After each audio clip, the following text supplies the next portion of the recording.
الحمدللہ وکفی وسلام علی عبادہ الذین اصطفی۔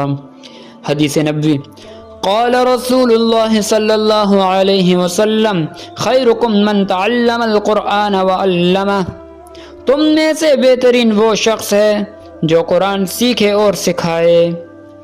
قرآن کو سیکھنے اور سکھانے والا سب سے بہترین ہے۔ حافظ ابن حجر رحمہ اللہ اس حدیث کی شرح میں فرماتے ہیں کہ جو شخص قرآن مجید کو سیکھے اور پھر لوگوں کو سکھائے تو یہ سب سے افضل اور بہترین لوگوں میں سے ہے، کیونکہ اس نے دونوں خیروں کو جمع کر لیا ہے۔ بعض علماء فرماتے ہیں کہ بہترین ہونے کی وجہ یہ ہے کہ نبی کریم صلی اللہ علیہ وآلہ وسلم کا دنیا میں تشریف لانا اس مقصد کے لیے تھا کہ وحی کے ذریعے جو قرآن حاصل ہو اس کی حکمت کو سیکھا اور دوسروں کو سکھایا جائے۔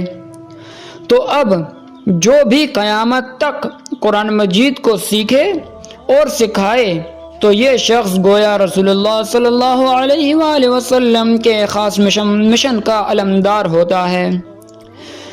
اس کو آپ صلی اللہ علیہ وآلہ وسلم سے خاص الخاص نسبت حاصل ہوگی، اس لیے اس کو سب سے افضل فرمایا گیا ہے۔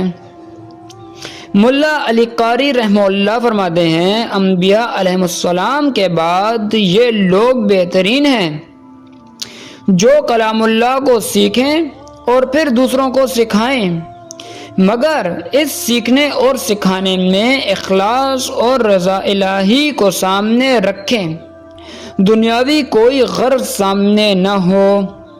اللہ تبارک و تعالی ہمیں بھی قرآن پڑھنے اور سیکھنے اور سکھانے کی توفیق عطا فرمائے۔ وآخر الدعوانا الحمد للہ رب العالمین۔